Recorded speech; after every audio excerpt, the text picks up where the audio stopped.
Everyone, my name is Kaseem. Welcome to the $1 Million Challenge. In today's video, we are going to look into Tesla's earnings call.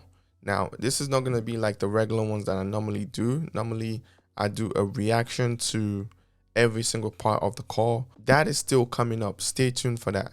That is coming up. But in this video, I'm going to show you some of the highlights, some of the key things that Tesla talked about in their earnings call that I feel like is important, that you need to know about. So that is what I'm going to bring to you in this video. Before we get started, check out the previous video that I did. I did a video that I dropped not too long ago. Check out the cards and go check that video out. This is a continuation of that video. And yeah, let's get right into it. The fundamental focus of Tesla this year is scaling output. I think that actually the most important product development we're doing this year is actually the Optimus humanoid robot. This, I think, has the potential to be more significant than the vehicle business over time. If you think about the economy, it is the foundation of the economy is labor. Capital equipment is distilled labor. So what happens if you don't actually have a labor shortage? I'm not sure what an economy even means at that point. That's what Optimus is about. We continue to drive for vehicle volume growth at or above 50%, as Elon mentioned. And our plans show that this is actually achievable with just our Fremont and Shanghai factories. It really becomes quite a compelling solution to the consumer, where you integrate the electric vehicles, charging, solar, energy storage, hot water, HVAC in a very tight, compact package that also looks good. It just doesn't exist. The next logical step is obviously HVAC and water and heating. So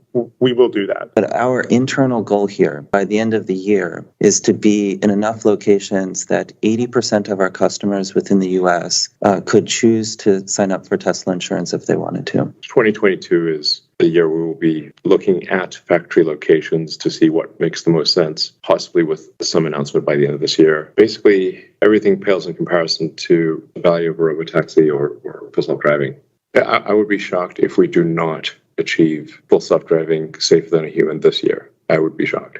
I mean, long-term, probably terawatt hour per year energy business. Yes. I mean, effectively, long-term, every car will have FSD, and the value of that will be a very big number. People just do not understand how profound a change this is. $5.5 billion of GAAP net income in 2021. Our accumulated profitability since the inception of the company became positive, which I think makes us a real company at this point. This is a critical milestone for the company. Capacity expansion will continue through maximizing output of each factory and building new factories in new locations in the future. Although we're not ready to announce any new locations on this call, but we will, through 2022, look at new locations and probably be able to announce new locations towards the end of this year, I expect. We do expect significant growth in 2022 over 2021. Comfortably above 50% growth in 2022. So over time, we think full self-driving will become the most important source of profitability for Tesla. I mean, actually, if you run the numbers on robotaxis, it's kind of nutty. It's nutty good from a financial standpoint. My personal guess is that we'll achieve full self-driving this year with at a safety level significantly greater than a person. On the product roadmap front, there's quite a lot to talk about. I'm not going to go through every sort of thing that we're working on because I think a lot of them deserve product launches of their own as opposed to a few minutes on an earnings call. The fundamental focus of Tesla this year is scaling output. Both last year and this year, if we were to introduce new vehicles, our total vehicle output would decrease. This is a very important point that I think a lot of people do not understand. So last year, we spent a lot of engineering and management resources solving supply chain issues, rewriting code, changing out chips, reducing the number of chips we need. That was not the only supply chain issue. So there's just hundreds of things. And as a result, we were able to grow almost 90% while almost every other manufacturer contracted last year. If we had introduced, say, a new car last year, our total vehicle output would have been the same because of the constraints, the chips constraints particularly. If we'd actually introduced an additional product, that would then require a bunch of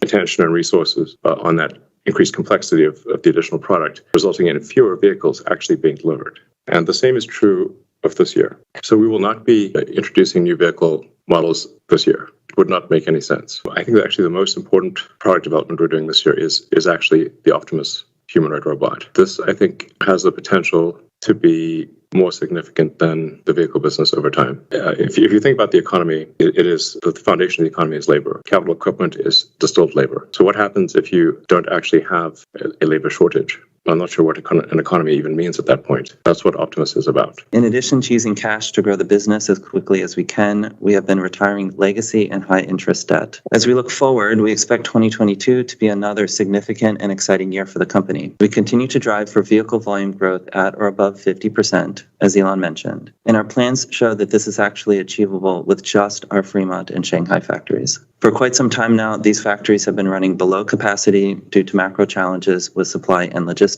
How is the progress of the $25,000 compact car? Can you give an update? We're not currently working on the $25,000 car. At some point we will, but we have enough on our plate right now. Too much on our plate, frankly. But I think that's sort of a question that it's sort of the wrong question. Really, it's the thing that overwhelmingly matters is when is the car autonomous? At the point at which is autonomous, the cost of transport drops by a factor of 4 or 5. How do you view domestic cooling and heating in the context of accelerating the sustainable energy transition? And how might Tesla's HVAC and heat pump advances fit it? I think from a mission perspective, it's very aligned. If you imagine replacing natural gas, water, and space heaters with electric heat pumps, it offsets something equivalent to like 80% of what a solar plus Powerwall system would offset. So it's very impactful. And we have learned a lot about how to make capable and reliable heat pumps that work in all environmental conditions, and are excited about the idea of working on that problem one day. We put it that way. It's definitely aligned with our mission to accelerate the transition to sustainable energy. It really becomes quite a compelling solution to the consumer, where you integrate the electric vehicles, charging, solar, energy storage, hot water, HVAC in a very tight, compact package that also looks good. It just doesn't exist. Some of those systems in a house are no different than the integration of those systems in a vehicle. Yeah. The only difference is we do it all in a vehicle. It's way harder in a vehicle. And then it's so constrained on mass and volume and energy. It's like you get to the house, you're like, wow. Kind of easy problem. Yeah. But, obviously those systems are all just disparate, and what we've been doing with the Powerwall and charging solar is integrating them more and more. The next logical step is obviously HVAC and water and heating. So we will do that, and we will integrate it probably better than anyone has. But as you said, we have a lot of stuff on our plate. Yeah, like if we can't find a use for it, then we shouldn't expect that others would. So the first use of the Tesla Optimus robot would be at Tesla, moving parts around the factory or something like that. Specifically on the question about when we will be in all states, this is a slow process because of insurance being regulated at the state level. And so we have to go through each of those processes with each of the departments of insurance at each state. But our internal goal here by the end of the year is to be in enough locations that 80% of our customers within the US could choose to sign up for Tesla insurance if they wanted to. 2022 is the year we will be looking at factory locations to see what makes the most sense, possibly with some announcement by the end of this year. There's basically 4 major factors if we look over the last year to the margin improvement in the company. And they're in no particular order here, but these are the big ones. So our mix of Model Y is increasing as we've ramped that to higher capacity in Fremont and also in Shanghai. And the reason that matters is the Model Y is a vehicle that carries a higher profit than the Model 3. And so that is helpful on our margins. And then as we increase the volume on that program with labor efficiencies, fixed cost amortization, they improve and the costs go down as well. The second one here is localization in Shanghai has been a huge help for margins for the company. And, the obvious things around logistics and duties is a big part of it, but that factory had a different line design, more efficient from the start, and we've been pushing the boundaries on the volume there. So that has been helpful. If you recall at the beginning of the year, we also were in a transition to the new version of the Model S and Model X. And so as that has ramped over the course of the year, that has been helpful. And then we've also done various price increases in certain markets on certain models, which has helped there. Basically, everything pales in comparison to the value of a robotaxi or full self-driving. That just tends to overwhelm everything. You just go from having an asset that has a utility of perhaps 12 hours a week for a passenger car to maybe around 50 or 60 hours a week. So a 5x increase in the utility of the asset. Cost didn't change. That's where things just kind of blows your mind. I would be shocked if we do not achieve full self-driving safer than a human this year. I would be shocked. We do see a very, long-term, probably terawatt-hour per year energy business. Yes. We don't think of it as R&D and then like the product development. It's just one fucking go. Sorry. Yeah. One go to just make great products. I think the FSD stuff, you really don't want to be looking in the rearview mirror. It will not be a good indicator for the future. You need to look out the front windscreen because it is such a profound step change. Effectively, long term, every car will have FSD, and the value of that will be a very big number. I think it will be cheaper to go point to point with a robotaxi, which is an autonomous Tesla, which every car we've made in the past 3 or 4 years will be capable of that, than a bus or a subway. It'll cost less than the subsidized value of a bus ticket. But people are not going to take the bus.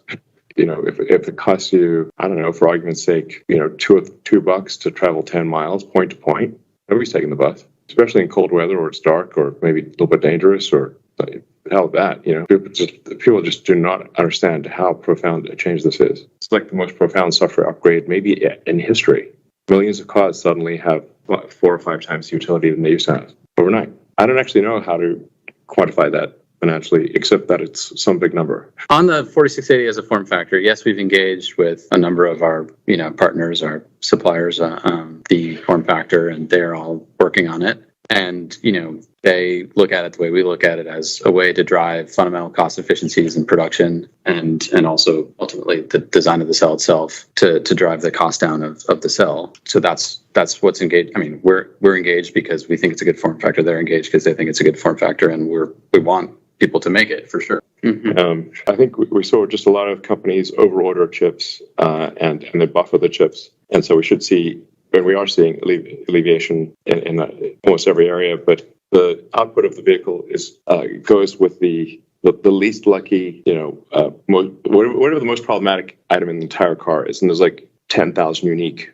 parts in the car. Way more than that if you go further up the supply chain. And so it's just which one is going to be the least lucky one this time? It's hard to say. On a go-forward basis, right, the idea is to continue to drive simplification. So there are fewer unique parts, fewer of them. On the power side in particular, it's still like an area of like technological development where, the next chip can do the same thing with less die area. So like the total fab required to accomplish the function goes down. So there's still room to grow without needing more fab capacity. But in general, there's a lot more fab capacity coming. So that's like a win-win there. There's a lot of information that we can get from that highlight. Stay tuned for what I'm going to do in the future. I'm still going to do a reaction to every single part of this call. I'm going to break it down. I really love spending time listening to the call. After the call, listening to it again, let it soak in. It helps me in terms of understanding the company a little bit more, what they're doing, what they're trying to get into, the potential for the company. It helps me evaluate those things. So I will bring that to you in the near future. So stay tuned. I'm working on those videos, so stay tuned for that. So yeah, I hope you've enjoyed this highlight. A lot of key information, a lot of gems in this video. So if you like it, give it a like. Appreciate you. Subscribe to the channel.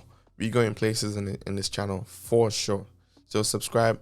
Appreciate you. Until next time, I'll see you later. Love you all.